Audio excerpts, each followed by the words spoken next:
Tropical storm Hillary soaks from coast to desert as it batters Nevada with 25 million people under flood warnings. Palm Springs is submerged and cut off from 911 as desperate Californians climb trees to escape mudslides. This is exactly what folks thought that would happen because California is not ready for this type of stuff. They're not ready for a hurricane. They haven't had anything close to it or like it since 1939. Of course, this is a massive event in California. A lot of folks were not prepared or didn't know how to prepare. And then a lot of folks did not have backup food and they didn't have prep. We're seeing that time and time again. Now, a lot of folks down there are ready for, fires, ready for power outages because of what they've gone through. But a lot of people were not ready for the floods in some of these areas. Some of these areas haven't been flooded. There were at least 2 places that haven't been flooded at all in decades, and now they are underwater. So some pretty crazy stuff.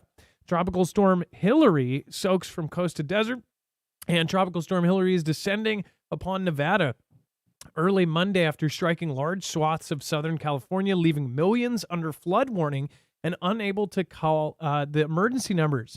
It says that schools are closed Monday in Southern California and parts of Nevada as flooding is expected to continue throughout the day. The storm is moving at 35 miles an hour to the northeast, and then it says rain from the storm is expected to reach as far as Idaho and Montana on Monday. In Nevada, Governor Joe Lombardo declared a state of emergency, saying that his administration will continue working with branches of local government to coordinate a response. Over the weekend, more than 1,000 flights were canceled as Hillary descended on the West Coast. Of Monday morning, nearly 800 more have been canceled, many due to the storm. Hundreds were canceled at Nevada's Harry Reid International Airport, San Diego's International Airport, and Phoenix Sky Harbor International Airport. The system is expected to clear out later on Monday and into Tuesday, though moisture from the storm and some parts expected to linger into Wednesday and Thursday. Now, I hope that a lot of our California viewers have, obviously prepared for years, that they will, go right through this and be totally fine. But there's some things that you just can't prep for, and it doesn't matter how much food or water you have, as far as if your house is flooded up to your waist, it's going to damage things. So I'm praying for those of you that had your homes and your livelihoods damaged, and I really hope that you guys get through this. There's a bigger question that is in the back of a lot of our heads, though, is what is going on with these crazy weather events? They are telling us that the earth is going to get worse and that the end of the world is soon, as far as the chaos that's coming from, obviously, the world changing. But how much of it is us? How much of it is this, that? Who knows? But we do know that these weather events have just kept coming. It's like we're in some sort of beginning montage of an apocalyptic movie. You're seeing all of the headlines that you do in pretty much every end of the world movie, like the day tomorrow, day after tomorrow, and 2012, and all of those things. They're all happening right now. It's pretty crazy. We're going to talk about this and much, much more. Belarus telling people to get out, or at least they're telling people to get out of Belarus, warning that people and Americans and all sorts of citizens should get the heck out. We're going to talk about UKR, China. We're going to talk about everything. So we'll be right back right after this.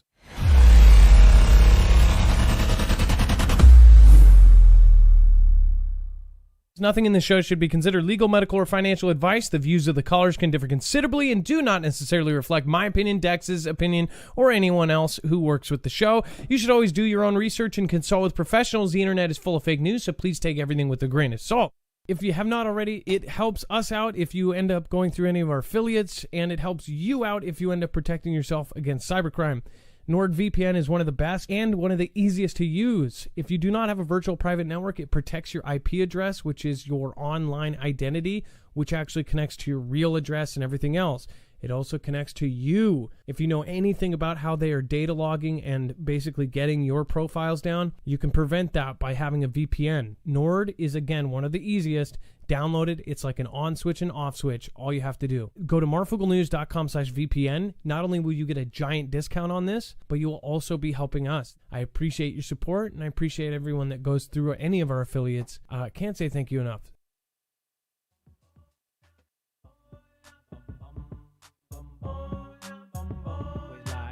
Everybody gonna ask a politician why. Why do they always sit there and they always lie? Everybody gonna ask a politician why. Why do they always sit there and they always lie? Everybody gonna ask a politician why.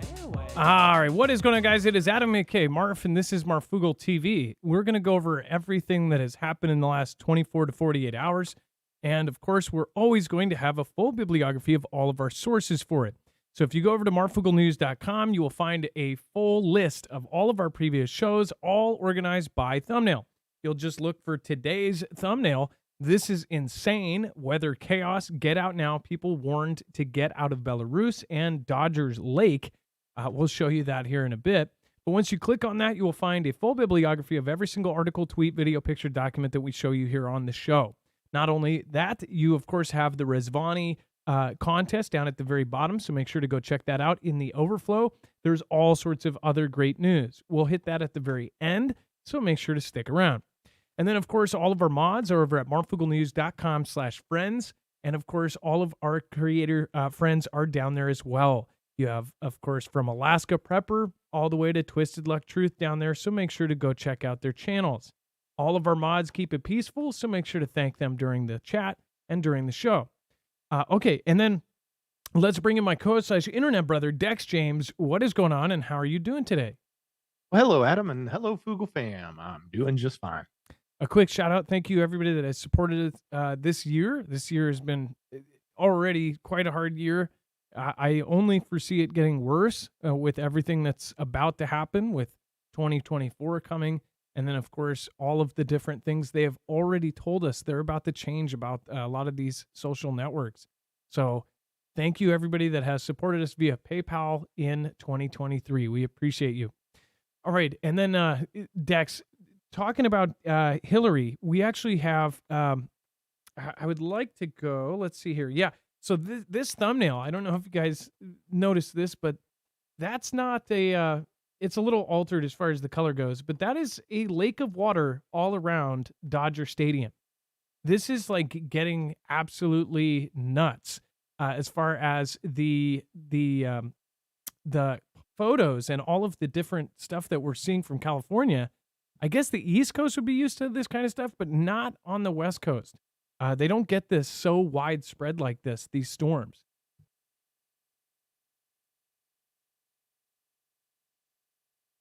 Yeah, you're absolutely right, Adam. It's not so much, well, on two hands, people aren't prepared for it because they don't get it.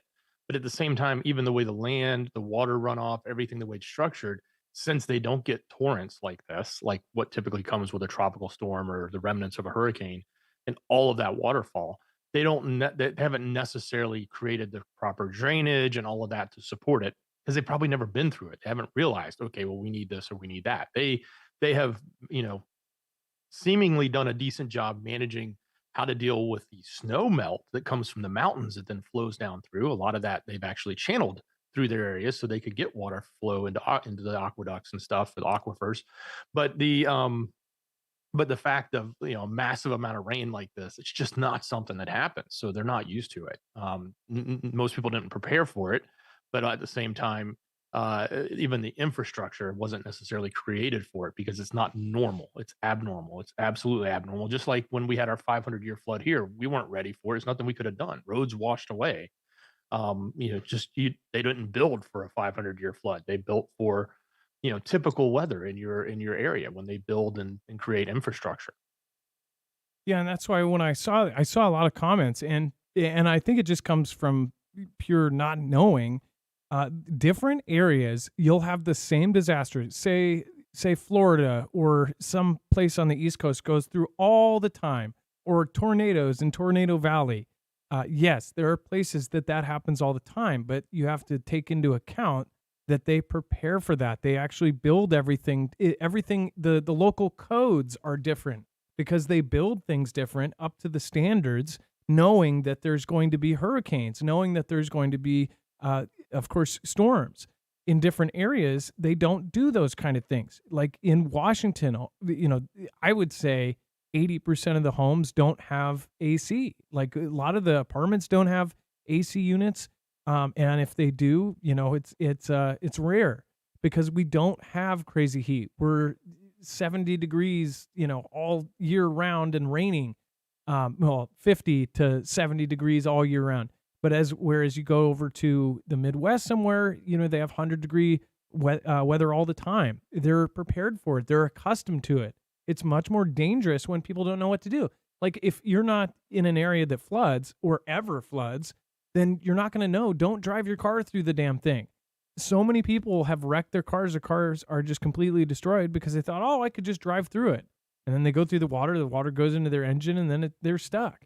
I mean, there's so many things that, people just don't know about regional disasters. This is why people should learn about other regional disasters that don't happen normally. Nobody ever thinks it's going to happen to them. And they go, what if you go through a hurricane? They're like, well, I'm in California, so there is no hurricanes. Well, there's no tornadoes in Washington, but we had one 10 minutes outside of Seattle a couple years back. People were definitely shocked when their roof got pulled off by a tornado in Washington. So there's always the chance that some of this stuff will happen. It's kind of like Murphy's Law. But we have worse things, even worse than this. Like this is a temporary thing. There's always weather events that we've covered, but it's been more and more often. We cover this for 5 years. I've been doing this essentially 5 days a week and covering things on the weekends. Basically, following this stuff every single day for 5 years. I've never seen so many crazy weather events. And I cover global events as far as everything is going up. I wish I had a chart to chart how many things we've had to cover compared. My personal opinion is everything is just going up and up and up. And people can argue, well, that's because they're doing it, or that's because of this. Either way, it seems like it's happening, and people are perishing. People are getting trapped. People are getting their stuff burnt down. We have one of our extended family members just lost everything in the fire in Spokane, Washington. Their house, I posted the pictures of their whole neighborhood was just burnt down to literally down to nothing. Luckily, they got out with they had a newer truck. So they got out with that, and they were warned at like 4:00 in the morning the other day, and they were able to get out with their lives, but they still lost everything. People are losing pretty much their whole livelihoods in these fires, now in the floods, in this, and I guarantee you there's going to be a lot of people that their insurance tries to screw with them or doesn't cover it. We're talking about on top of CV and all of the stuff that happened from 2019, all the job loss, all of the people that lost their homes because they couldn't pay rent through the CV stuff, through rising prices, inflation, all of this. Then we add on the fact that people are getting their entire livelihoods taken away. This all compounds. This is not going to end well. We think we are invincible here in the United States, but things just keep happening to screw up the economy, essentially just the morality of the entire country is being punched in the face right now. So I am praying for those in California. I'm praying for those of you that are anywhere in the country that are, getting hit by any of these weird events, including here. I mean, we had heat waves. We just had a heat wave ourselves. Meanwhile, they're having hurricane tropical storm weather down below.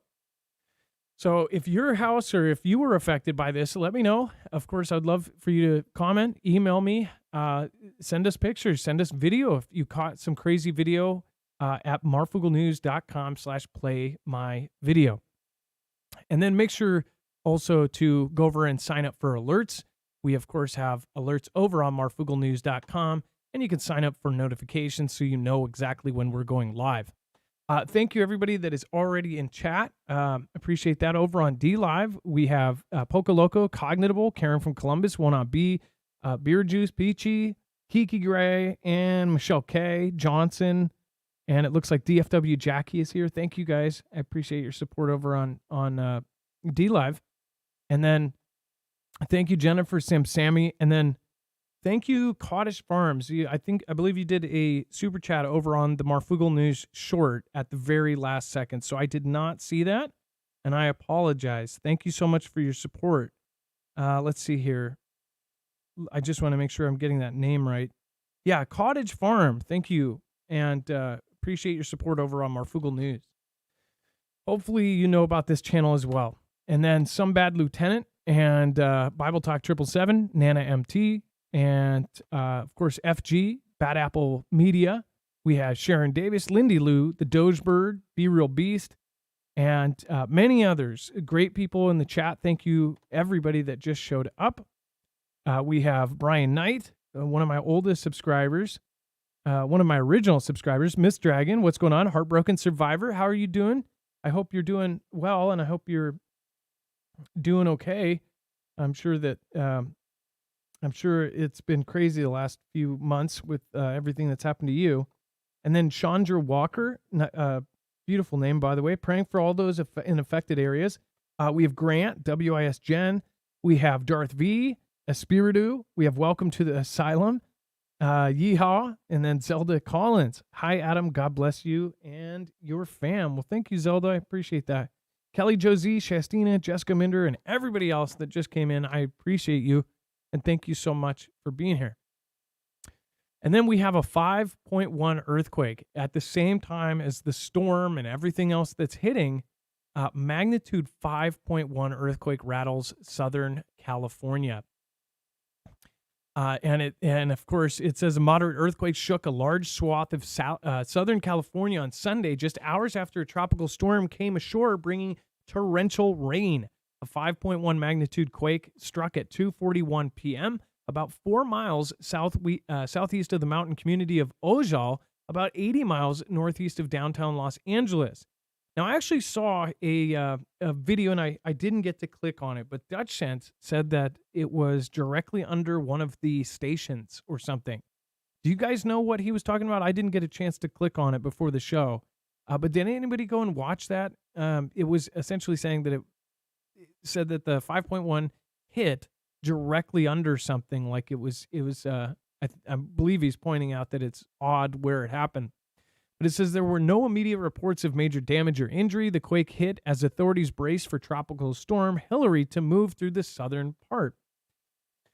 Maria Magical says, yep, a radar station. Welcome to the asylum, says a radar station. So it hit directly under a radar station. That's weird. That is. It was under a radio tower, directly under the radar.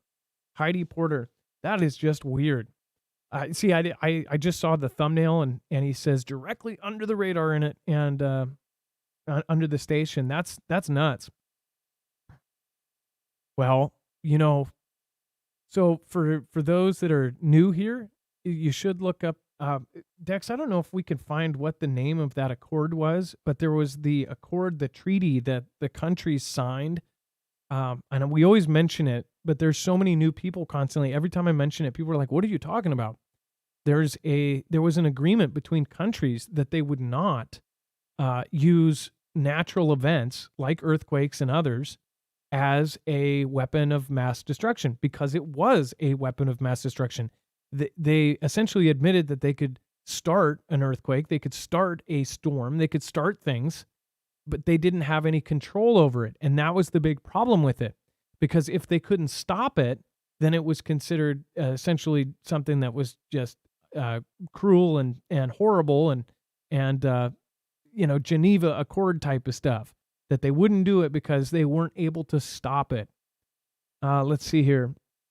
Abrahamic. I've got it in Screener if you want it. In Screamer. Okay, that's awesome. Perfect. So there was an actual agreement. So if people don't think that's the thing. People go, oh, they're nuts or they're crazy for suggesting it.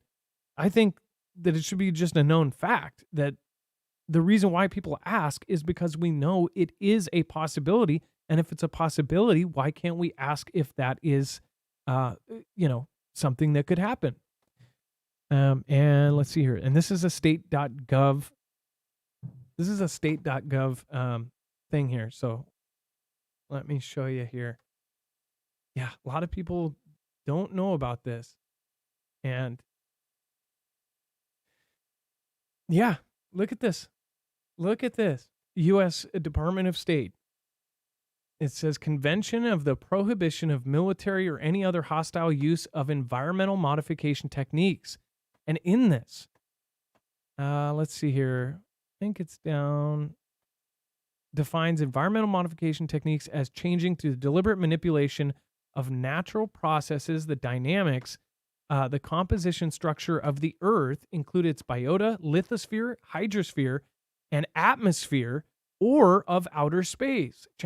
Changes in weather or patterns, in ocean currents, or in state of the or ionosphere, or an upset in the ecological balance of a region are some of the effects which might result of the use of environmental modification. It says intensive negotiations held in the CCD during the spring summer of 1976.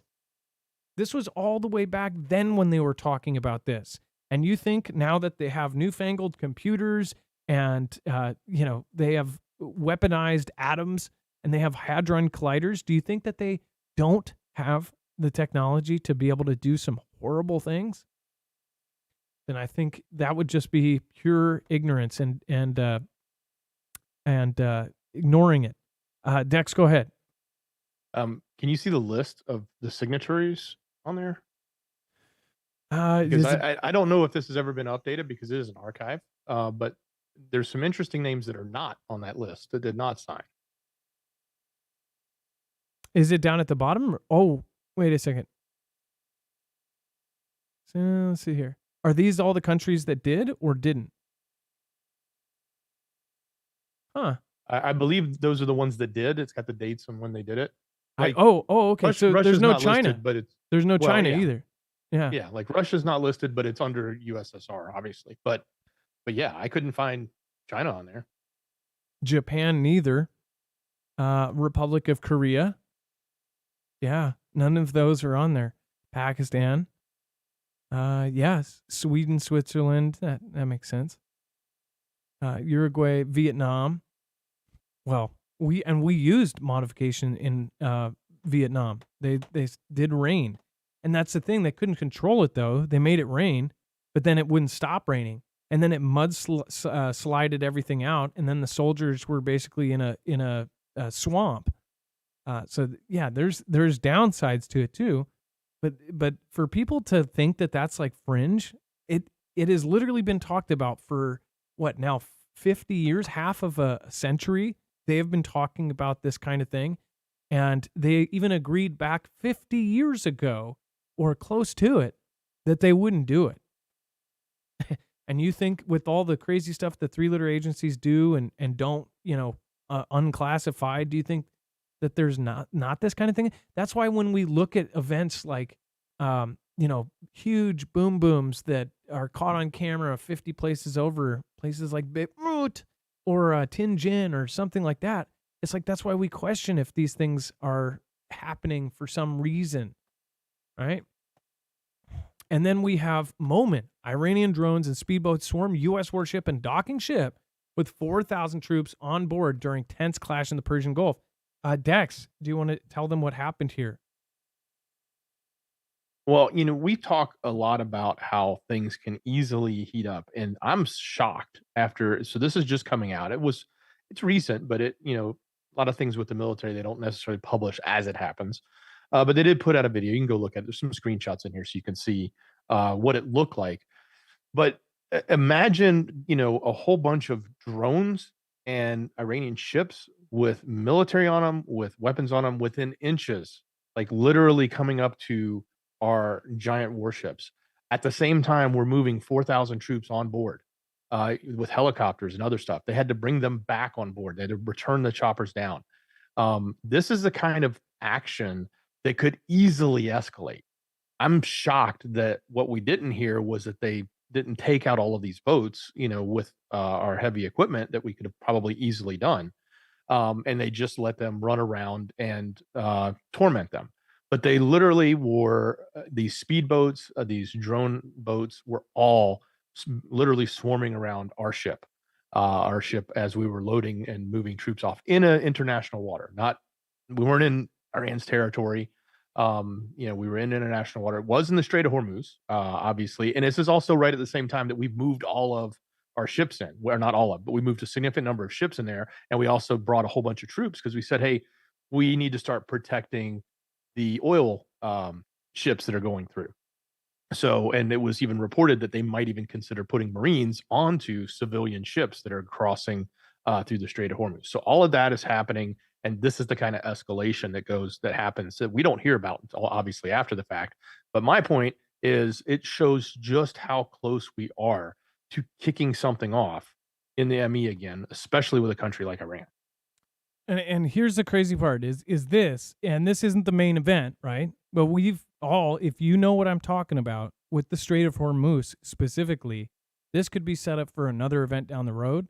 How easy would it be to put a certain, waving thing on the top of all of these boats? None of the pictures zoom in to see if there's no facial recognition on who's actually on these speed boats, which essentially they could be from that country. They could be from something else. It could be a bunch of Chads from three-letter agencies on all of those boats, and for a really happy photo shoot. We don't know. And if you know, you know. If you don't, you'll find it at some point during your journey of truth. So specifically, though, I anything with Strait of Hormuz, my ears perk up and go, what? What's going on? So I just hope that it never, if what that gentleman talked about in the video so many years ago, I hope that never happens. But time and time again, we see these events that have been predicted for years, now decades, and it's like they happen. And then North Korea's Kim watches cruise missile launches as U.S. South Korean troops begin annual drills. So every year that they do these drills, they get bigger and bigger and bigger. And Kim's opposition of them, or his pretend opposition, or is over exaggerating, or is overreacting reactions to these happen. But at the same point, this happens every year, and he always threatens stuff, or whoever his body double is, or his sister, whoever's running the country now, whatever three-letter agency, Russia, China, whoever's doing it, they always say, they get pissed off, and they say that this is drilling to take the head off the snake, and essentially the U.S., South Korea, and all these things are preparing and mock taking them out, right? And that's what it is. But they're saying that every year they say, oh, they're trying to take us out, and this is a threat against us, and we'll fire and brimstone you, and we'll nuke you to kingdom come if you do anything. They changed something last year. Actually, I don't even think it was a year ago. North Korea actually changed in their laws and in their kind of rules that essentially, if they suspect anyone in his administration, or whatever you call it, in his regime, if any kind of smell of an assassination attempt happens, that they will automatically fire nukes at whoever they think is doing it. They put that in there so it's automatic. So if he gets taken out, automatic nukes. Or if they suspect, or if his right-hand man gets taken out, automatic nukes. Many people don't take this stuff seriously because it is North Korea, and even Hollywood has made fun of North Korea for all these years. SNL, we've kind of had all of this exposure to North Korea being a joke.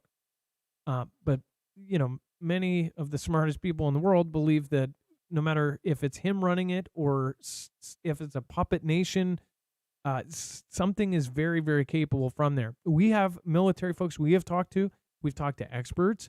Some of Peter Pry's peers, the late Peter Pry's peers, have said that it is one of the biggest threats against the U.S. They have a super EMP weapon. They have, little morals there, as far as they don't care if they take people out. And they are always on edge. So the thing about North Korea is nobody really knows what the truth is. It's a hermit nation. There's a lot of black market stuff that goes down there. I'm sure they have other nations pay them to do illegal things there because nobody's monitoring it, or at least not, not publicly. But yeah, they were test firing strategic cruise missiles. So just yet another kind of thing that makes you go, what is actually going on there? In the meanwhile, we're actually, I want to remind you, if you want an affordable way to get stocked up on food, we are definitely recommending that either way, whether you buy food or try to prep it yourself, people need to have any kind of backup right now. Uh, just like I said on my Marfoogle News short, right now there are plenty of people chattering about the next year, whether it be a new CV or whether it be a natural disaster. If you have ever been caught without food, then you know how bad it is. If there is a disaster, especially like CV when all the shelves were empty, it is extremely important to have food and drink and water that you have stored for events like that. And most of you are already preppers and probably have a full pantry. But if you don't, this is a really great way to not only support our channel, but to get yourself a gigantic discount on freeze-dried food that will last 25 years. This particular kind of food, freeze-dried foods in general, have tripled in price in the last 3 or 4 years.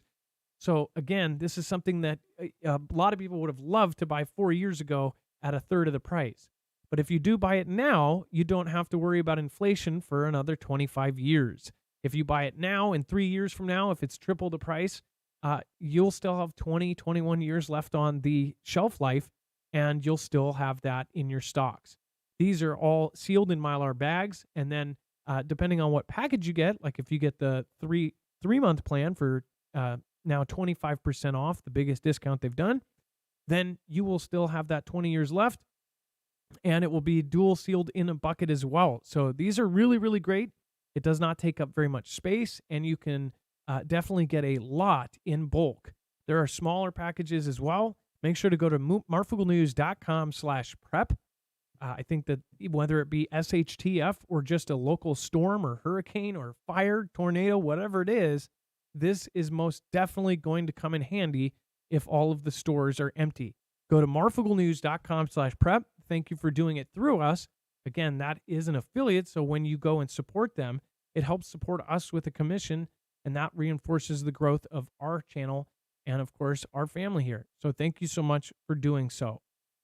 Not to mention, we've already had so many thank yous from people that have had regional disasters, and they've ended up using this for regular food. So it's actually been really, really great. And I appreciate all of you guys that send in thank yous. And we're glad that you guys are actually utilizing it. All right. And then, Dex, do you want to talk about Taiwan's defense ministry detects 42 Chinese military aircraft? Well, hot on the heels of the reporting we did last week about the meeting in Camp David with the head of Japan and the head of SK meeting with our leadership. Obviously, China is not happy with that one at all because they see it as the formation of a Pacific NATO. And it pretty much looks like that's what's happening. So, in response to that, and to make sure that the message was crystal clear, they literally, according to Taiwan's defense ministry, sent 42 military aircraft on Saturday. So this was supposed to be a quote unquote stern warning um, over the so-called collusion with separatist forces, which comes obviously right after that meeting they had last week, as well as the island's vice president, who made a short visit to the U.S. So that was another thing that had happened. Was Taiwanese vice president William Lai, who was the one we're talking about, is I guess the front runner for their next change of guard, so to speak. He's the one running, and it looks like he's in the lead. He's also the one that didn't want to change the name of the Republic of China, not which is a different name. They actually separated off from the Mao during the Mao's time when he was going after them. That's how they all basically went to Taiwan. But anyway, that's the same guy. He was here. He had a meeting. So there's two big reasons why China was sort of pushing this, and again, trying to make it well known to the public in Taiwan, to the rest of the world, by sending 42 warships over, or airships over, and crossing the lines, doing all the things that they've been normalizing now for the last year. And when I say normalizing, it used to be that they didn't go across the meridian line, which is like the halfway point. And they didn't do it as often. Well, now they do it almost weekly, if not more frequently than weekly. And now they cross that halfway line all the time. And they even claimed they were going to normalize that action so that Taiwan gets comfortable with it. In other words, they're going to either always be scrambling, or they're just going to be used to them coming across that halfway line so that they don't think there's anything that's going to happen. So that when it really does happen, they at least have that much of a head start, as well as all the other learnings they'll get every time they press Taiwan with an action like this. So, significant things continuing to heat up there. Keep paying attention to the Pacific. Obviously, nobody's heading in a path of peace at this time. Everybody seems to be doing the things that will send us in the direction of conflict. Now, this actually reminded me of something that was said. So I compared. There's a lot of comparisons.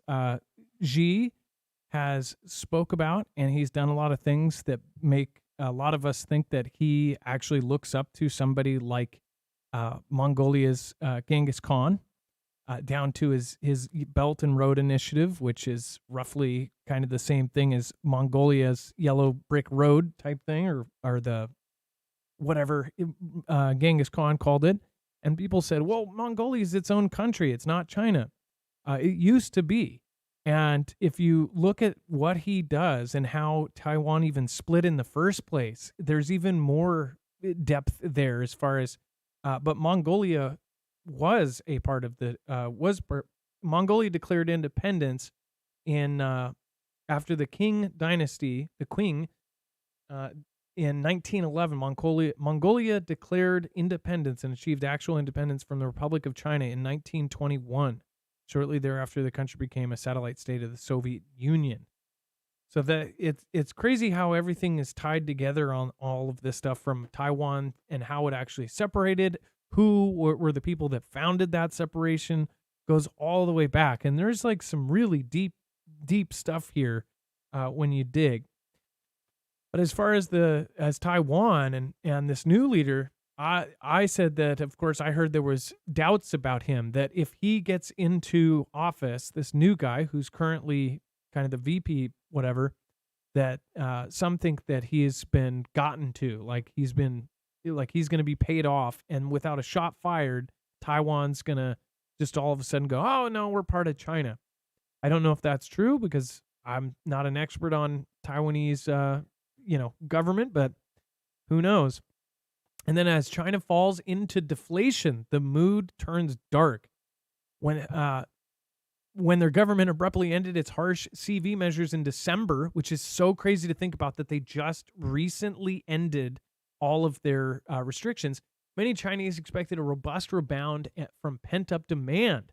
Rebound. It says 8 months later, China is instead facing an accumulation of bad news, record youth unemployment, which, by the way, they have not put out those numbers. And so, but by the way, Dex, did that change? Did somebody find out those numbers, or?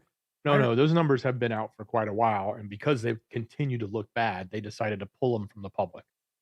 See, I also thought that maybe they were not showing the youth unemployment numbers because those youth are doing something else, or they've been pulled into the military, which means they couldn't work a normal job. I don't know, though. That was one theory that was out there. And it says a deep housing slump, stagnant spending, and even deflation. That's a shock to many Chinese who are used to an economy that kept on expanding and living standards that rose with it. Now they're contending with the slowing businesses and shrinking personal fortunes. It says, I talked to over a dozen business owners and consumers, as I've been doing for years, and I can report their confidence in the future of the economy and the country is at a nadir. It says, if they had hoped for a rebound, that hope has been extinguished. They worry that it's the beginning of something they don't dare to imagine and fear that the government doesn't have solutions. The bad news keeps coming. It says, the quote, the most terrifying thing is that everyone around me is at a loss to do what to do next. That was Richard Lee, the owner of an auto parts wholesale business. I used to believe that our country would become better and better. In the first half of 2023, the revenue of Mr. Lee's business fell 15% from a year ago, when the city he lives in, with over 10 million other people, was locked down for weeks. It says he discovered that other companies like his were struggling. Some of his clients, auto repair shops, even shut their doors because car owners were reducing spending. So why would China do this to themselves unless, and I don't think they're stupid, I think they are absolutely completely planning something out here. These are extremely smart people. They are not stupid. They are very well educated. As far as all of the people that are on this regime, administration, whatever you want to call it, there are a lot of actions being taken here. And CV, they held them down on purpose. They could have undid that. Why didn't they?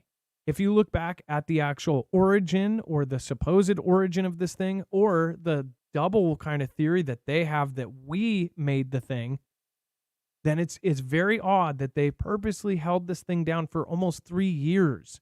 They did not open up until December, just recently, this last year, December of 2022.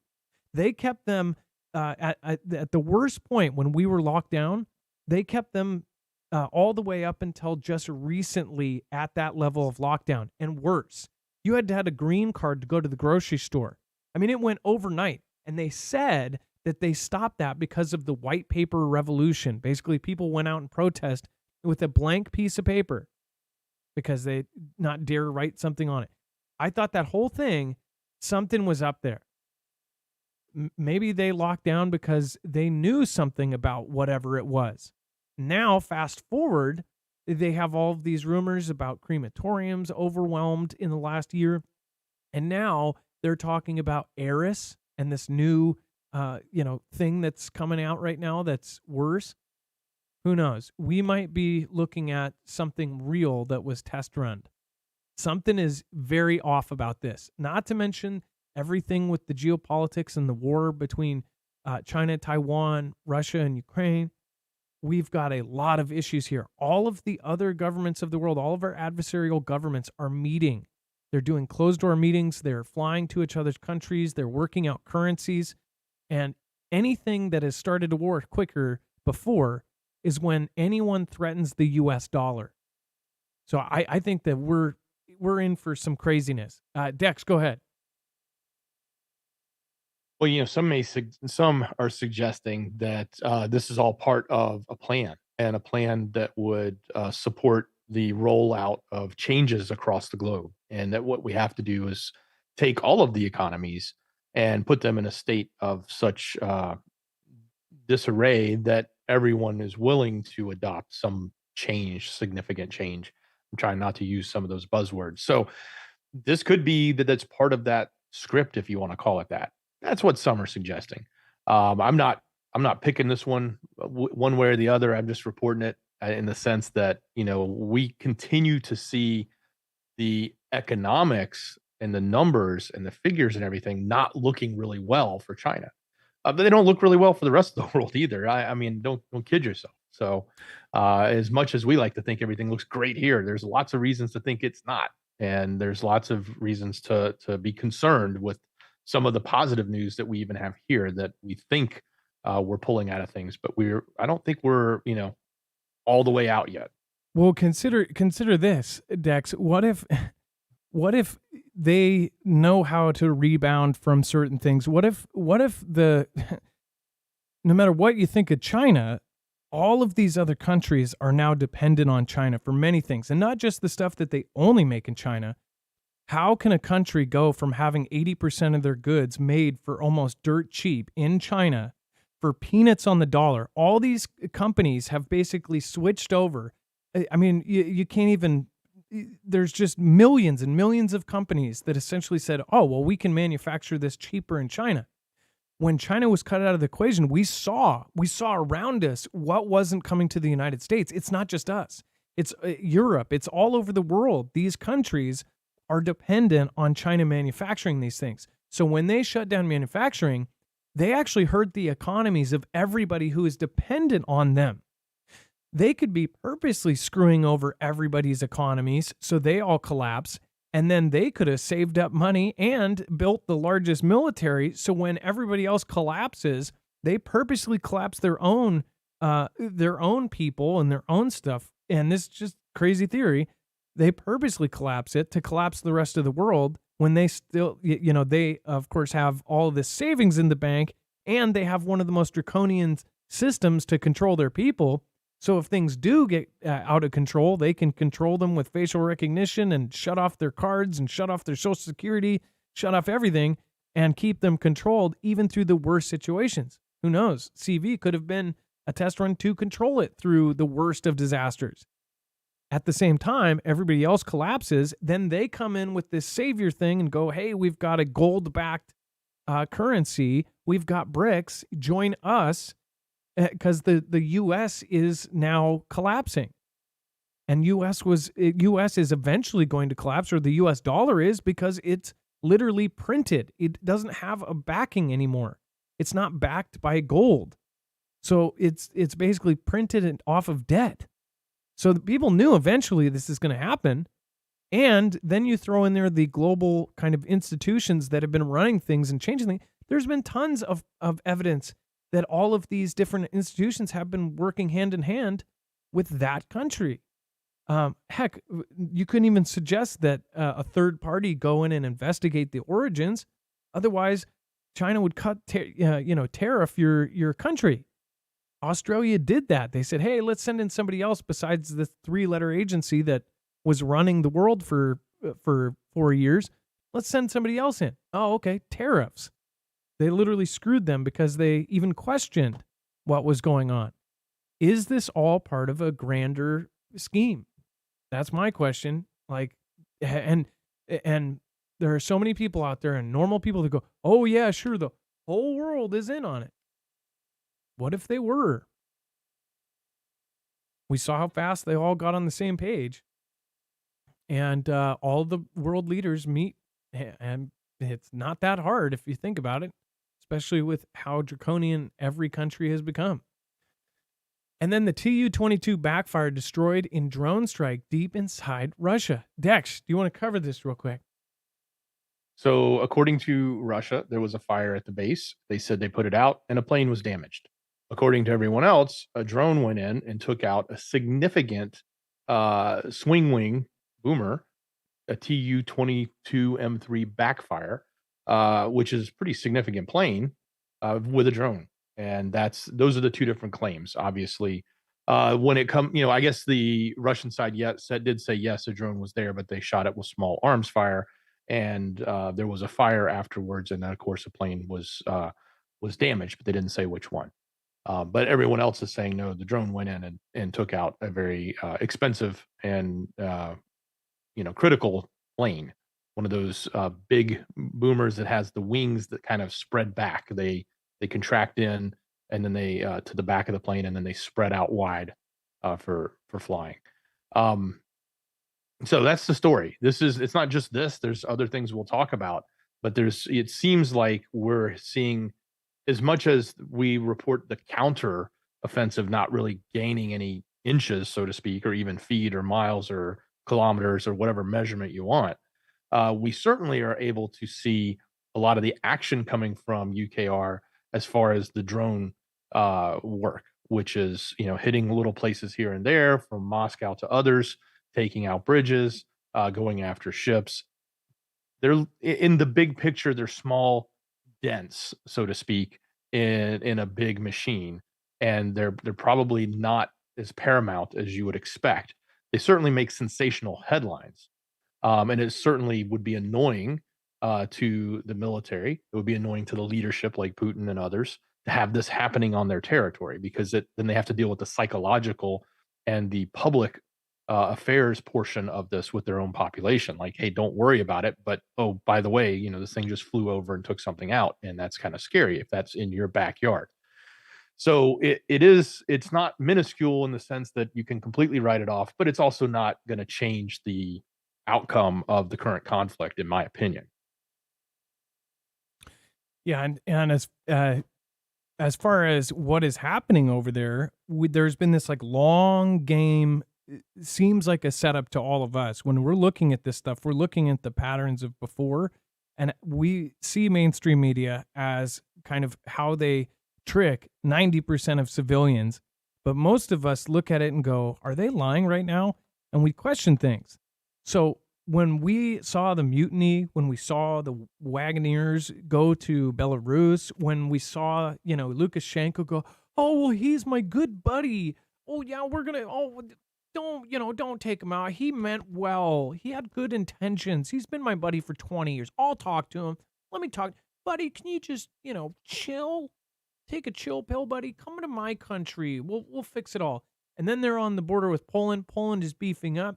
They moved tactical nuclear weapons to Lukashenko and to Belarus's country. And there's just all this hype around them possibly using it. Then mainstream media there covers the fact that Lukashenko keeps making these quotes. We'll only attack if we're attacked. We'll only join the UKR conflict if we're attacked. Well, now they've put him in perfect position to be attacked because now the Wagoneers are there. So it's almost like they're trying to get UKR to attack Belarus. But now something is going on. Now, this is sort of separate, but sort of related. High-ranking Marfoogle family military was told that the world is going to look completely different in the next year, and that a lot of them are talking at the upper tiers that they know this. They are starting to prepare. They're starting to tell them, you guys need to have a backup plan if this goes off. We can see it publicly too. We can see Mike Minihans. We can see these people's, taking all the identifying numbers off of all of the military cargo. We can see them drilling. We can see their exercises. And we can also see that these leaders are saying, like, things are about to pop off in the next couple of years. Mike Minihan said to his people, said to his employees, said, hey, by 2025, we're going to be at war with China. Get prepared. Well, there's now other military members saying the exact same thing. They are getting them prepared. They're telling them, you need to prepare your people, your troops for war, and that they need to realize, like, this is coming. And now we have the U.S. urges Americans to leave Belarus immediately. Now, you could look at this many ways. You could say, oh, it's Ganda. This is just adding into this whole circus. But at the same time, why is this being done? The U.S. Embassy in Belarus has issued an alert warning on Monday that Americans should depart the country immediately. Belarus has aided Russia in its 18-month conflict in UKR, which has pitted Minsk in opposition of the West, including its neighbors.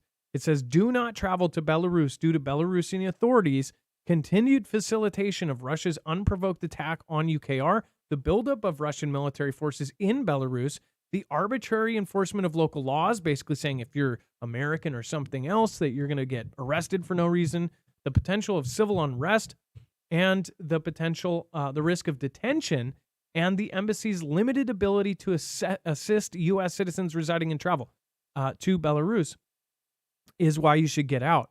Now, this has happened in other places. This happened in Russia. In fact, they started talking about this before the conflict even started. So, is Belarus about to jump in? None of us believe if CIA or intelligence or MI6 or they all come out and say, we think this is about to happen. None of us believe that. Nobody in this community believes their statements of their intelligence, because intelligence also could be propaganda. But at the same time, we see a pattern. Every time they do these do not travel things, there's a chance that this is because something is about to pop off. Now, we have seen in the coming weeks up to this point, we have seen Poland send more and more and more troops, gear. We got information from Marfoogle fam military that they were doing this before they came out publicly, that they were digging trenches, that they had and then, of course, publicly, they put dragon's teeth. They put 10,000 more troops a couple days ago. They added another 2,000 additional troops. They did all this stuff. And they're moving massive, massive amounts of gear. They just had a parade where they literally moved all sorts of tanks and gear and anti-air. All of this stuff is along the borders now. And they, of course, got to use an annual kind of parade thing, but they split it up into 4 different parades, or at least that's what's being said. So it wasn't just one line of them. Apparently in 4 different places they were moving stuff, some totally unrelated to the parade. So I think this was just an excuse logistically to move around tanks and things. And now they're saying do not travel to Belarus and to get out. So what do you guys think? I would love to hear your opinion on this. Real quick, I do want to thank Carol. Thank you so much for the super sticker. I appreciate that. Thank you again. Thank you, Zen1AZ. Says, much love, fam. have to drop out of chat, but listening. Well, that's okay, Zenwen. And thank you, and thank you. Thank you, Lindy Lou. Thank you, Tennessee Mountain Girl, Mitch Mouth, Kenny Crowder, Brian Hillary, Jenny C, Takoshi. I think that's how you say it. Bones, thank you for being in chat. Make sure to thank your mods. Welcome to the Asylum. Dingus Chubb, David Bladen. 5.1 hit near town of Ohoj, pronounced Ojai. Oh, I totally said that wrong. Thank you, David. Great point on the tank, says Wages World. Hey, thank you, Wages. Nice to see you, man. Well, everybody's pointed out. I mean, like, it's not, it seems like it's pretty logical to not cause alarm. You use something like that. They always use these annual exercises and things to get things moving. Dex, what do you think about the do not travel? We've specifically seen this happen before major events, but we've also seen it happen and nothing happens. It's clearly a warning sign. It is the U.S. covering its butt, so to speak, and it's also a clear sign to say, hey, you're not going to have any. You can't rely on the U.S. government to protect you there. It doesn't mean that the embassy is fully closed yet, but it probably will be next. Certainly, a lot of the personnel had gotten out of there a long time ago. I think they shrunk that down. But when you get a level 4 like this, which is the highest level of do not travel to that country, it means that when you do get there, if you travel there, you're going to have you may have a difficult time getting assistance from the U.S. government to even solve the problems that you may run into. Should you be wrongly arrested? Should you be accused of espionage? Should you just lose your passport and trying to get home? Those things can all become extremely difficult when you're in a country that's at a level 4 than say a country that's a level 1 or 2, and there's you just go to your embassy and they welcome you in with open arms and they work to solve your problems. So yeah, it is definitely a sign, and it's just one of many. As we watch the Wagnerites show up there, as we watch the tacticals show up there, as we watch the rhetoric from the president Lukashenko about how he wants to use the tacticals, and then we watch Poland react, and we see the ramp up of troops and what they did with the parade and all of the equipment and the putting the Patriot systems that they got on loan on the border. Everything is amping up, and this is just one more piece of evidence to say things can get hot here real quick, and we need to we should take it seriously. We should at least look at this and say, yeah, this is probably one of the next signs you would normally see before something goes kinetic or hot over there. I'm hoping it's not going to happen that way. Of course, everybody says that. Nobody wants to see this happen, but these are the steps that take place before it does.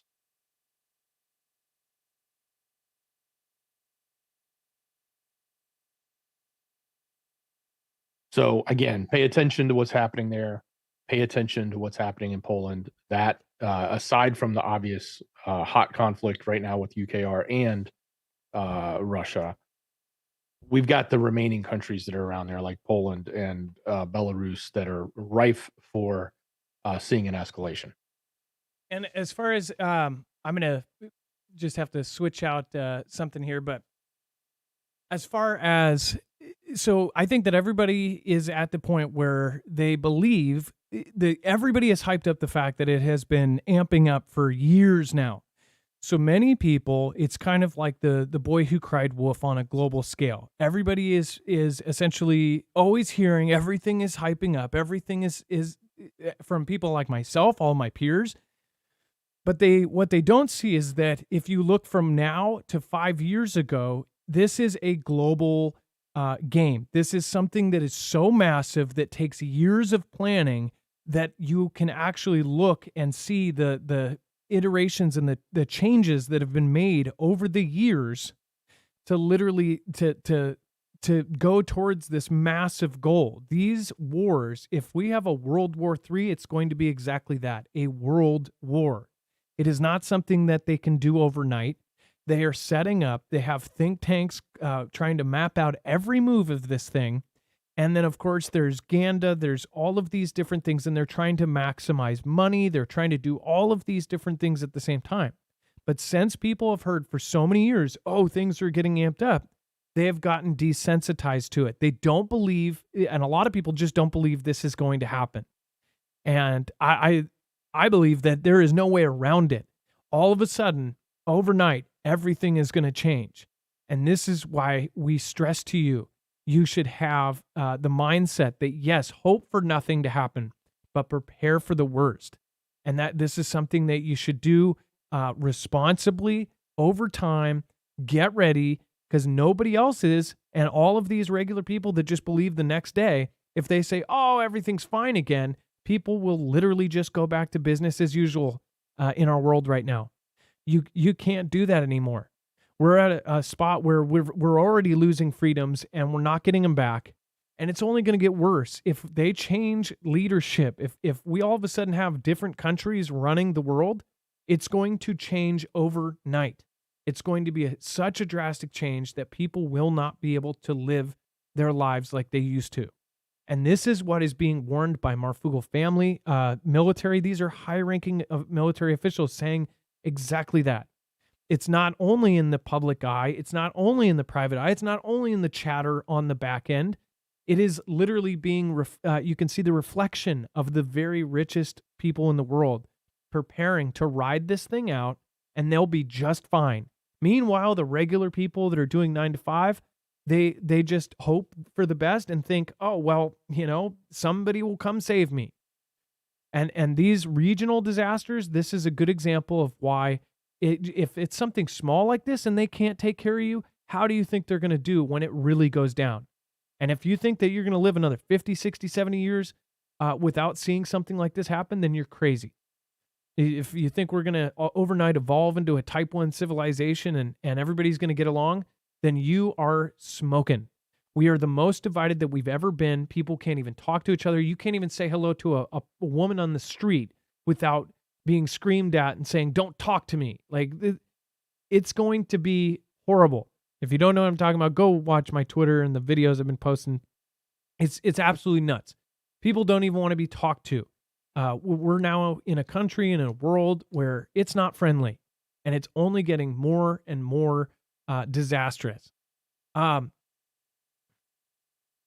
Dex, will you cover Moscow real quick, and then I will go to the next one. Yeah, certainly. So just like we were talking earlier about the Tu-22 that was taken out by a drone, apparently Moscow was under a huge threat, and so big that they literally shut down all the major airports. They even claimed that there was a blast near the home of Putin's quote unquote iron doll. So Moscow was rocked from this morning after they attempted to stop suspected drones that were coming in and attacking. And so this is again about the only thing we see significantly happening from UKR, in the sense that these drones are allowing them out to reach out and sort of touch the enemy pretty deep into their lines, or taking out bridges or taking out ships. So again, this is more of a psychological thing, in my opinion. I'm sure, there are people that have been hurt, and I'm sure there are certain locations that may have been hit that, will say, no, this is very serious. It affected me and my family. And I get that. But, when the big picture, these are small, but they're also concerning and troubling when it comes to the population, because this stuff's flying over their head. And it's no different than the folks at UKR. I mean, they've been going through this like crazy from the drones coming in from Russia. So some would say it's tit for tat, but just thinking about the bigger picture and the perspective of a big country like Russia, and how this can affect them. Now, anytime they make a significant move, UKR makes a significant hit like that plane, or taking shots at the same building and hitting it twice in a row, which really kind of shows that Russia's defense capabilities aren't that strong when it comes to these drones. Anytime those types of things happen, you're going to see a much bigger response back from Russia. So, expect to see another round of bombardments into UKR over this. This is conflict. It's happening. We report on it all the time. It's all part of the game, so to speak. And to some, they actually think it's all part of a planned operation as it relates to, the military industrial complex, and across the globe, not just here in the US, but obviously very much so here in the US, but across the globe. Everybody is in the military game, and feeding this equipment and making money off of it. So, And when you look at the boards and the committees of all of these military companies, if you look at the politicians that literally leave office and go right over to Raytheon and Northrop Grumman and Boeing and all of these places, you can clearly see like where their motivation is for a war, for there to be a need for them to mass produce these overpriced missiles that are paid for by tax dollars, that they get to set whatever price they want because they're the only company that makes that certain technology. All of the major military companies, they're creating something that is classified, that they don't share the patents with, that is a monopoly. Like each one, Northrop Grumman, Raytheon, they all have their own designs, which they will not share with anybody else. So therefore, they can set the price. So even if it costs them $5,000 to make, they could literally charge $1 million for this thing. So you could see why this is something where there's unlimited money to make for the people involved. Of course, who foots the bill? Well, the people do. But then you'll say, well, if they're overcharging the United States or any of these countries, eventually it's just going to keep draining from the people and keep taxing and keep screwing the people until the people are poor. Well, look around you. People can't afford to go to the grocery store. People are living in vans. People are living in their cars. People are living in tents that just a year or 2 years ago were, at Microsoft, had chef jobs, had wonderful jobs with families, and now they're sitting with their families in an RV. It's horrendous. It's like they don't care if we get poor. They don't care if we're poor. Isn't that right, Dex? no, they don't care at all. It's all about their pocketbooks that are important. And going back to the psychological effect I was talking about, and I mentioned the Iron Doll. For those of you that don't know who the Iron Doll is, that is the head. Her name is Margarita Simonyan. She's the head of RT State Media, which is why they call her Putin's Iron Doll. But her quote was, on Telegram, after the drone was taken out, she goes, on the street next to us in her wealthy Moscow suburb. So it's that type of mentality, from non-military, from non-politicians. I mean, again, this is state-run media, so you could call it politically connected, but you know what I mean. The point is, that's the type of psychological effect they're having to deal with in their country over these drones. And yeah, it's, as far as like the millions and millions of dollars that these politicians and these people on the boards are making, they have dual citizenship. You can also see you can coincide all of this happening. Everybody's getting their Plan B citizenship. All of the richest people in the world are buying citizenship outside the United States. It's like they're playing a part in destroying the U.S., and then they're also buying their citizenship somewhere else. So when it does hit the fan, they get to go to their other houses. They have multiple properties. See, the thing is the one thing you would worry about is like, well, if I play a part in this, then my whole country will be screwed, and then where will I live? Well, they don't care. They can go to the Bahamas or Bermuda, or they can go to an island, or they can go to Europe, or they can go wherever the heck they want because they have the money to do so. They also have the connections to have safety. Even if things hit the fan, they will have a safe place to go. So you start seeing that as long as their family and their people that they care about are taken care of, they don't care about the people that they scoff at and don't even want to be next to on the street. You're talking about people that won't go to public stores because they don't want to see normal people. They don't want to run into the trash of the United States. They don't want to run into the poor people. They consider us trash. If you don't know that, then you really, and I guess you wouldn't, because you're not going to run into one of these true elites. They don't go to regular stores. They don't go to they don't go to Walmart. You're not going to see them in Safeway. They have people do that for them because they're that rich. They have private shoppers. They have private transportation. They have bodyguards. They don't have to deal with people. They don't like us. Before we move on, if you want to protect yourself, one of the biggest threats to the United States and to Europe is EMP or a solar event knocking down our grid. This is one of the best answers for that because this is a device that can be easily wired into your cars or your trucks or your vehicles, even your motorcycles or even your boats or ATVs, and it will protect and ground the signal from either an EMP or a Carrington level event from the sun in less than 500 trillionths of a second before it's able to fry your device. The super important part is, especially if you work far from home, if something like this happens, how are you going to get home? If this happens when you're at home, how are you going to get and bug out? That is why these are important, because they will keep your car or your vehicle running so you can get to where you need to go. When this hits, most vehicles, especially the ones that essentially everything is digital down to when you press the gas, it is a digital message that tells it to press gas. There is no wire telling it to push gas into it. Including all of the stuff that's digital, these cars will not run after they are fried. This is super easy to put in after you do the black to black, red to red on your battery, and green to the ground to a part of your frame, then you are protected. This is the same company that outfitted DHS, DOD, and now they're on the Dempster team helping protect the Texas grid. Again, this is Keystone military tested technology. They are, of course, helping all of these agencies and stuff protect themselves, but nobody is going to protect you. They're not making cars with this standard unless, you're talking about a $400,000 Resvani tank. So if you want to get this kind of protection, even on your home or your ham radio or generators, then you have to go do it yourself. Go to marfooglenews.com/EMP. In the event of a Carrington level event or an EMP, you will be protected. Again, you'll get $50 off per device, and you'll be helping our channel and protecting yourself at the same time.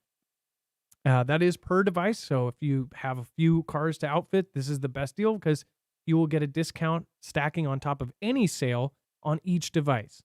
That's marfooglenews.com/EMP, and make sure to use the code MARF. All right, and then USS Zumwalt arrives in Mississippi for hypersonic weapon installation. Dex, do you want to cover this one? So this is, I guess, one of our newest and most modern battleship. I guess is that the classification of this, but it is being outfitted. So they're putting in special tubes for the hypersonic technology. Now, as you know, a lot of our hypersonics haven't been fully tested, or the tests, some have gone well, some have not. But nonetheless, they're going ahead and getting this started because they need to get the hypersonics on it as quickly as they become available. And so I guess this early upgrade, this portion of it, which is installing these tubes, the launch tubes, is part of that process. And it's going to take them some time. I think the delivery date on this is still a year or two out after this outfitting. So they're going to come in and get this outfitting done. They do say this needs to be I think it's deployed by 2025. So that's the time period. So you can just imagine how long it's taking. I don't know that means that's how long the tube upgrade takes, but that's definitely something to understand, like at least. And I guess the way I look at it is, obviously hypersonics for our military and our ships is a critical component, given the fact that our adversaries already claim it. Some of them have it installed, like Russia has it on a couple of subs. They've got other things that they say they do, but they don't, or they say they do, but they haven't actually deployed yet. China's in the same boat, and we're in that same boat, but it appears that we're behind. So this type of action is indicative of the fact that we're trying to move quickly and get everything done that we need to be done, so that when we think we have our hypersonics ready for production and to be put on the line, we're not waiting another 2 years to do tube upgrades on these ships. So this will be one of the first ones. It's a big ship, and it's one of those modern looking kind of ships. Yeah, they look like. Is there? Can we grab a picture of these? They look very stealth. It's like a angles. It looks futuristic almost. It's those kind of ships. They don't look like the classic Navy boats. They look like something like a stealth fighter only on the sea. And then we have commercial. It's in screener if you want it. Okay, thank you. And then commercial airlines in the U.S. racked up a staggering 46 close calls in the last month alone, with one American Airlines flight, Dallas, traveling at 500 miles per hour, forced to abrupt 700-foot climb to avoid a United plane. And by the way, this has been happening way more. And I've heard Foogle fam say that they think that there's something wrong with the communications, like something is happening from space, or that something is happening on in the frequencies, or somebody is sabotaging these systems. But it says dozens of near misses between aircraft in the U.S. Last month highlight the alarming number of incidents which have taken place this year. There were 46 close calls in July, according to reports shared by Federal Aviation Authority. So the FAA is saying that these are close calls where two planes almost hit each other. This has happened way too much. I don't know if there's data of this over the years, but this seems like a whole lot. Now, anybody that's ever taken a plane, somebody at one point has told you like, oh, you're more likely to get in a car accident than a plane accident because a lot of people are scared of flying. But this isn't a good stat for anybody that is afraid of flying. 46 close calls. It's a lot. There's millions of flights that are going on. So I guess in the numbers thing of it, then yes, it's very low. But we're talking about any one of these could be a massive disaster where 300 people die at once. It's a horrendous thing to see any of our historical kind of huge plane crashes. They're horrid. I mean, just thinking about an event where 300 people with families all meet their maker in that way is just horrible. Why so many, though? A lot of folks think that it's something to do with, solar activity or some sort of shifting of the poles are messing with the communications. I don't know. Or it's just sheer negligence. What do you think it is? Let me know in the comments down below, and I'll pull up that ship so you can see what I'm talking about. Thank you, AK Forever in My Heart, which is probably one of my favorite screen names to date. AK Forever in My Heart. That's just the best. Thank you. I agree with both of you, Adam and Dex. Well, thank you. And then Nana MT, thank you so much for supporting our channel. Thank you for everyone that does. But Nana, thank you for stopping by at least once a week. I really do appreciate you. Thank you, thank you, thank you. And then Mystery School, thank you. K. Parker Fraser says, love the mods. Well, speaking of which, drop an M in the chat for the mods. They are always putting links that are referencing what we're talking about. They're always directing people the right way if they need help. So make sure to drop an M in the chat for the mods. Let's see here. So this is the boat that they're quickly putting these hypersonic weapons on. Look at that thing. And we're not the only country with this kinds of boat, but look at that. It looks like the equivalent of the buildings that are in most downtown centers, like what do they call those buildings, Dex, that have the classified call centers for the intelligence agencies? They have no windows. They're like compounds in the middle of cities. I think of them as data centers. But Yeah. Yeah. This looks like a data center on water. Like there's no windows. That's just freaky looking. It looks like a temple. It looks like something out of Egyptian architecture or something. So if you're Navy and you know some interesting facts about these and why they do it like that, I'm sure it's for sound and for stealth and for radar reasons. This probably doesn't ping as much. Like, why the specific shapes? I wonder if anybody knows some specifics on that. Some interesting facts that everybody would love to hear. Look at the size of the ladder, though. This is a giant ship. And then Uh, yeah, this is crazy. We are ready to exchange Belgorod for NATO membership. Uh, Dex, why? So, by the way, there's always some sort of like, oh yeah, we'll do this for that, but it's like absurd. It's usually some sort of absurd kind of deal that everybody knows won't work.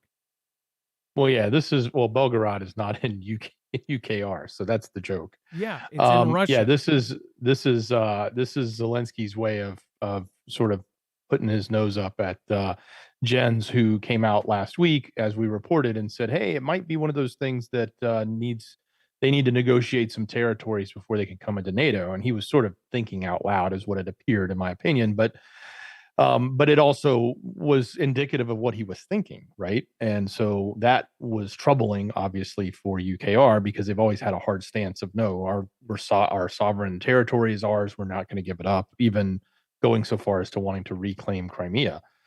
But it's So his BS. response to that is say, yeah, I'm willing to negotiate giving back Belgorod, which is the town that's on the other side of the border in Russia, right close to, I think, Kharkiv and other places where there's a lot of ongoing fighting.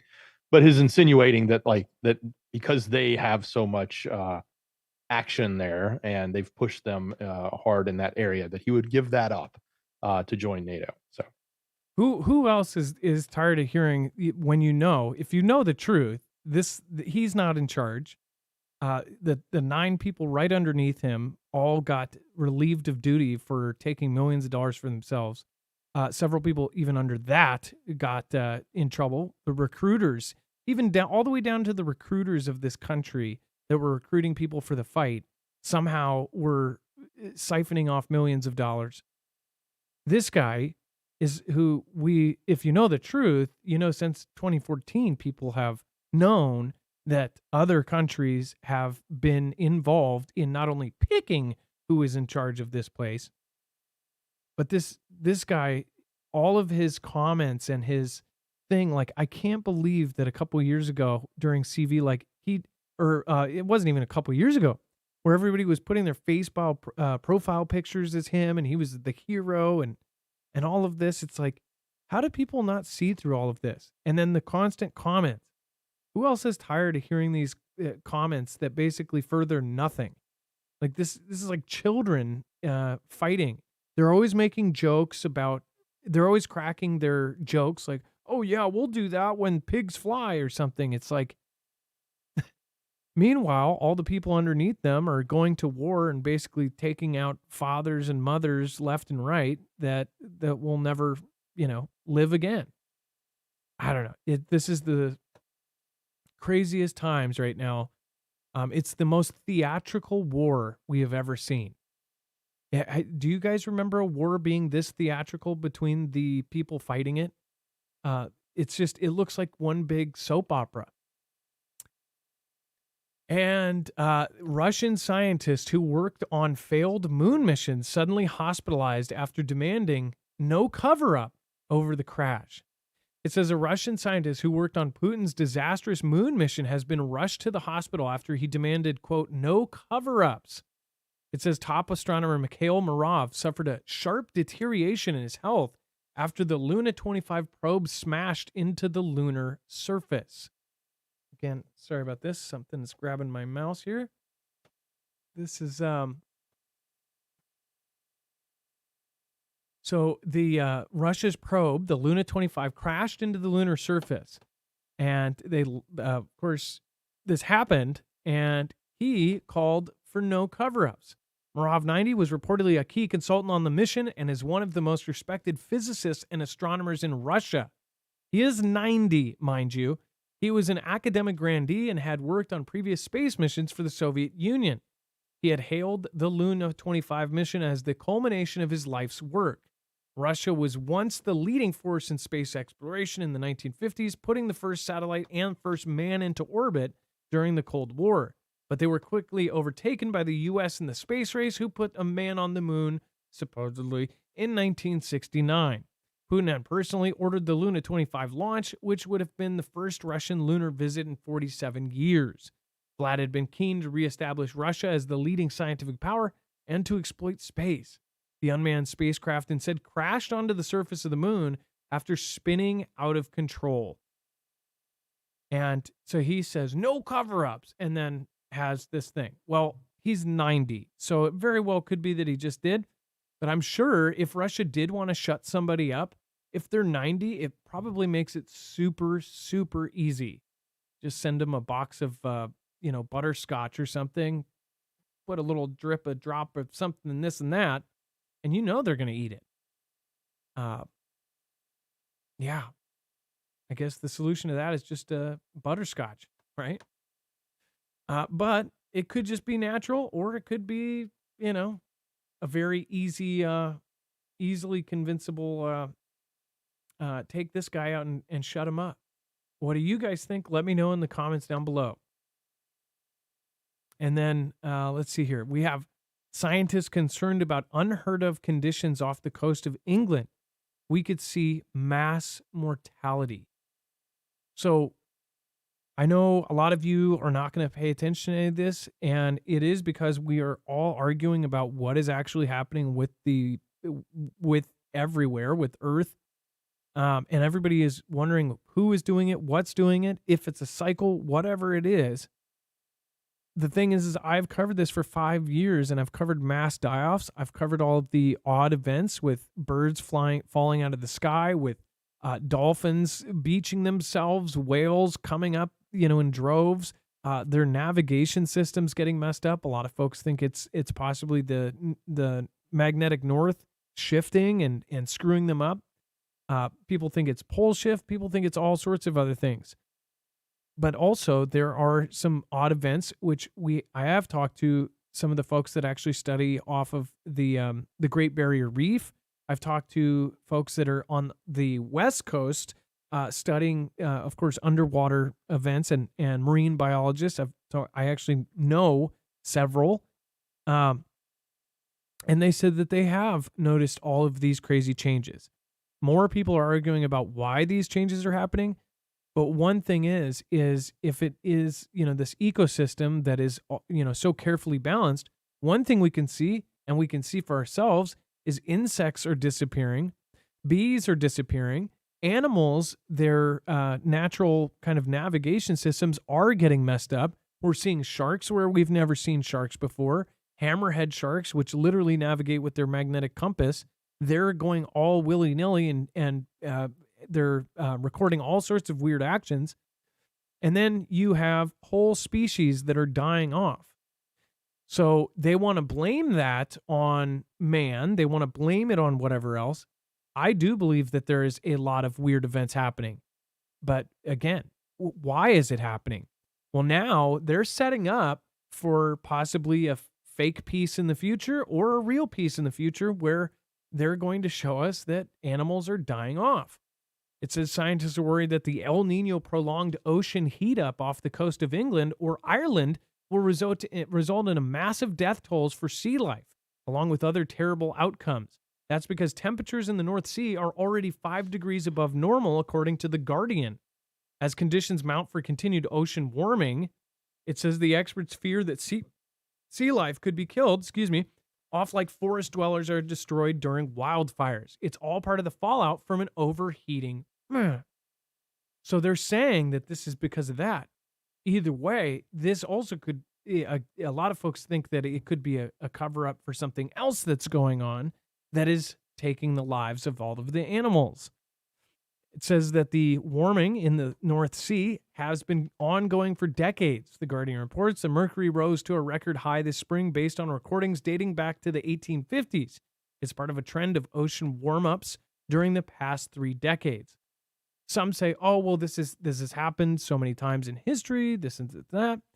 Either way, during our lifetime, we may be living in some very difficult times. It says, while marine heat waves are found in warmer seas like the Mediterranean, such anomalous temperatures in this part of the North Atlantic are unheard of, University of Bristol professor Daniela Schmidt told The Guardian. So one thing I have heard from actual people diving down in the waters is that the temperatures are warmer. And that does, I guess I will ask you guys, what do you think is going on? Do you think it's the sun, beaming down the UAV waves, ocean being heated up by the sun, by the poles? Or do you think it's not and they're just lying? What do you think this is about? Let me know in the comments down below. Dex, this is kind of a crazy thing because, nobody believes anybody anymore. Nobody believes we could say we believe scientists, but then mainstream will literally not go by the science half the time unless it goes with their agenda. Then they will believe scientists. I don't think this argument's going to be solved overnight. And I guess a lot of the argument is the why, and why are things happening. I think the obvious stuff that you really can't argue is the things that do happen, like mass beachings of whales, or extreme weather events that are unprecedented, not just happening once, but happening over and over and over again all over the place. When you see all these things, it's no longer a question of is it really happening or would it really happen? It's more of why. And that's where the argument is. So set that aside. If what they're saying is happening, and if any part of this is true in the sense that the temperatures of the water and it has an effect on the living creatures that are in that area, if it's true that they will have a mass die-off, then guess what? If that happens, then that's going to be a real effect. Sure, everybody's going to argue over why, but that's not a good thing. And we see these types of events or reactions to the environment happening in lots of different places, whether it be ice here, or lots of animals having problems there, or strange events taking place, all of that. And we'll just we can argue about the why, but you got to pay attention to the real effect that it may have on you, whether it's not being able to go fish anymore, or produce, or have an entire industry being destroyed because there's no live fish in that area. So that's a big deal. And then some think that as far as if people really do accept this, and then they can start saying, well, we've got to do something to reverse it. We can start by restricting travel.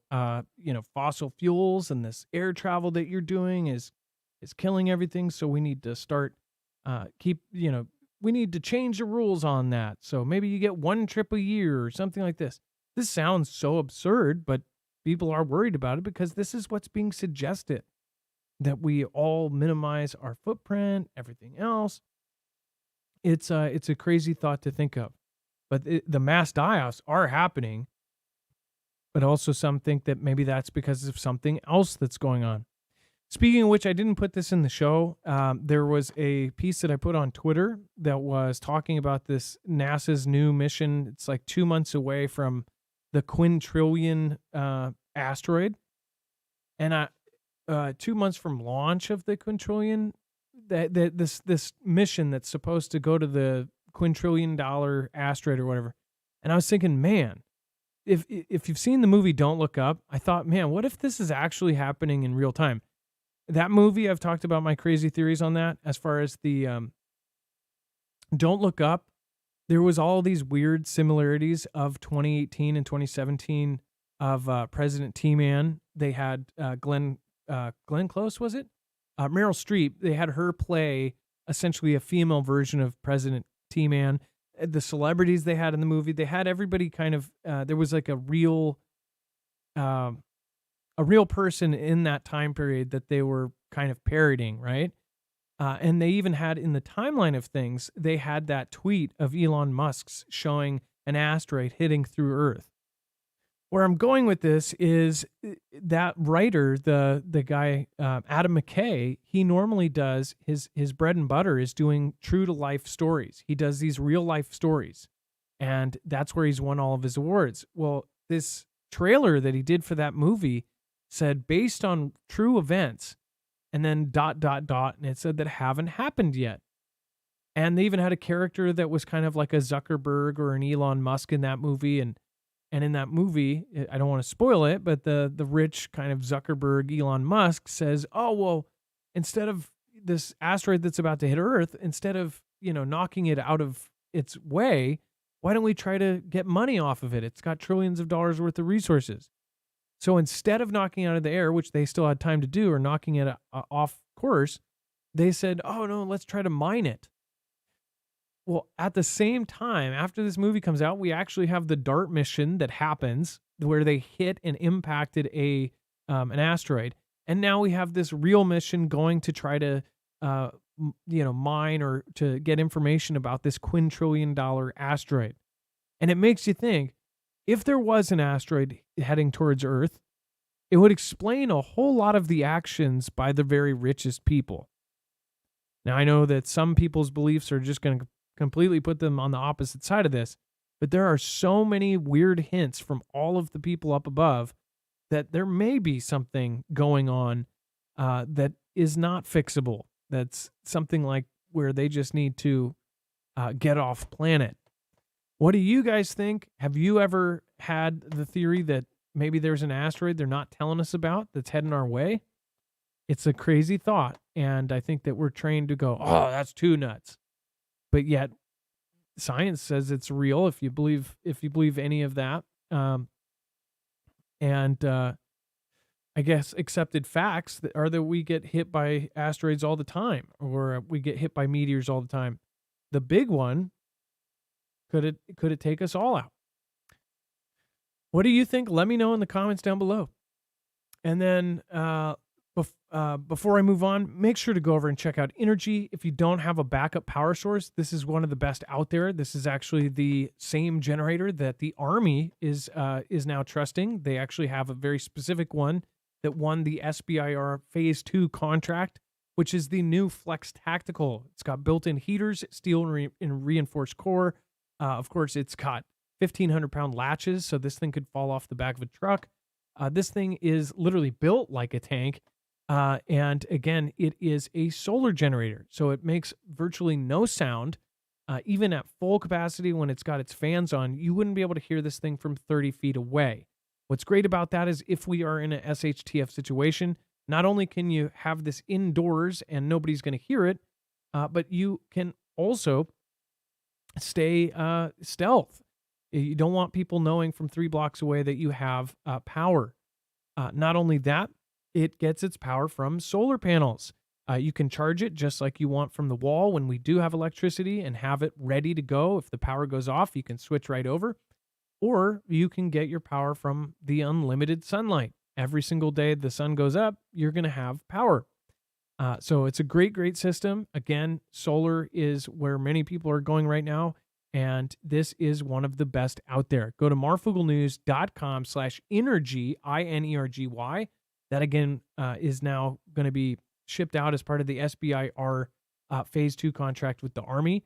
I would highly recommend most people would just be good enough with the Flex 1500 and get them while you can. Again, the X2 is not available right now, but I did want to point out they are actually not even putting advertisements out for that. Again, because I said those are going to run out. That batch is going to run out. They're not even asking people to mention them because until they get more in, basically they're out. As far as the technology and the lithium and everything else that's being fought over right now, if you do want to get something like this, the good thing about this is you can add to it over the years. So if you want to build that system up as you can, it's modular and it can be changed, altered, it can be added to.